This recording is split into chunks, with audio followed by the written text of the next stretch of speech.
Hello! You'll all be delighted to know that this is the first in a new series from me called Love It or Hate It.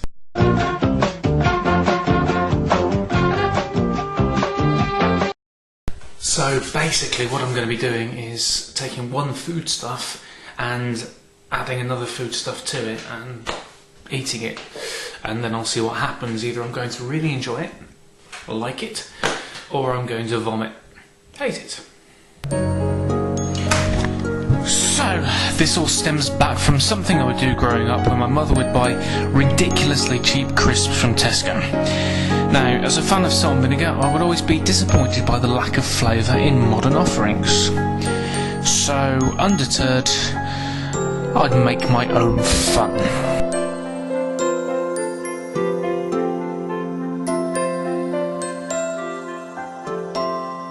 Okay, so here now I've got a tub of Pringles, right, only the best for me now, no Tesco value crap. Not many left in because I have eaten them all. I was actually quite privileged today to go over to my local newsagent and find some crisps, such as Pringles, in a tube which was still in date, and it's not even a cost cut. And joining the Pringles will be today, as you've guessed, this lovely bottle of vinegar, with some lovely manky looking chips on the front as well, next to the 42p, only the best. Allergen statement contains barley. I'm not allergic to barley as far as I know, so there'll be no inflammation in my throat, although I may still throw. Okay, so we have a bowl of Pringles with, well, it's only 5 Pringles in there, I don't want to take this thing too fast, and the vinegar behind. So what we'll do is we will add our vinegar to the mix.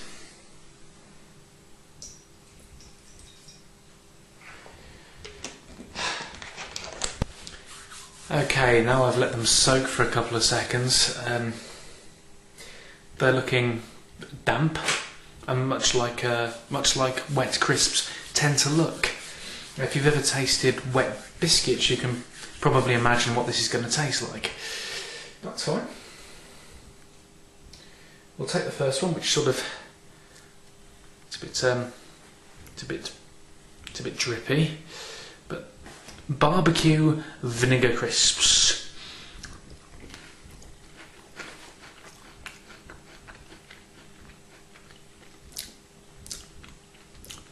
Soft barbecue vinegar crisps.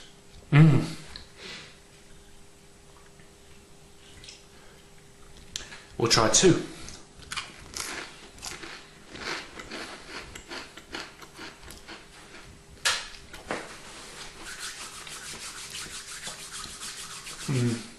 Still a bit crunchy, I feel. I think possibly we need to up the vinegar count. Lovely. That one there just supposed to be cracking under the strain a little bit. This one here, you can still feel the barbecue powder, but I don't want to feel the barbecue powder. All I want is just pure molten vinegar. We should do it. They're all breaking now, so we'll leave him. Now we'll go for the one that is the most broken. We'll see if came away right in my hand. Vinegar Pringles. That's actually still not too bad.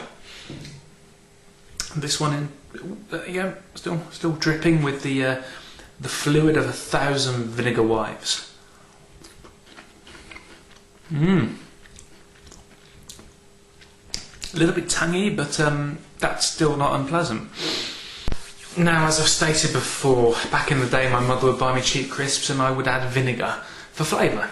But obviously if I wanted salt and vinegar, and the salt in Tesco value crisps is never really particularly of a high sodium value, we tended to add our own. So we need to get a little bit extreme with what we've got in my bowl. We'll add some salt. Okay, so I have a considerable amount of salt in this little salt grinder here. Let's add some.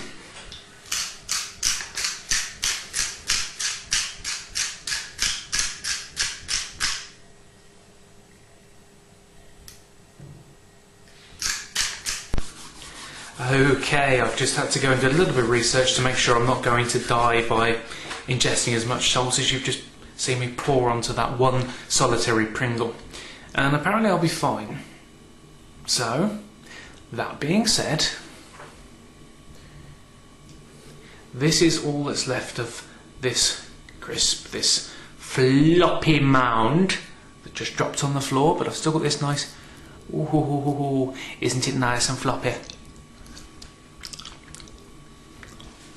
And salty. Very, very salty, but that's not all. I have more. This is still not looking particularly healthy as far as crisps go. It's looking like it's going to fall on the floor, so I probably ought to eat that one quite quickly. I'm not going to eat the one that's on the floor though. I'll pick that up in a second. But what that has left me is I'll just show you, is this. This is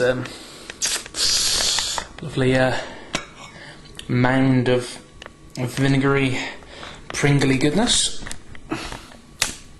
And what I'd do when I had a packet of crisps, still full with vinegar, back in the days when I did have foil packs, is I'd probably just drink the vinegar. So tradition would state that I should probably do the same thing now.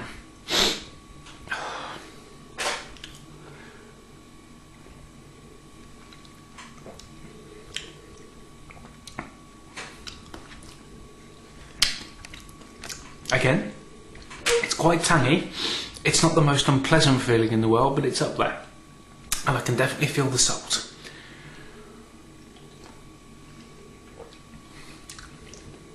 Oh. What's actually worse is not the vinegar, it's the little pieces of crisp, the little pieces of Pringle, which are now sort of almost jelly-like in the bottom of the vinegar. But still, it's not unpleasant. And hopefully I'll survive this last one.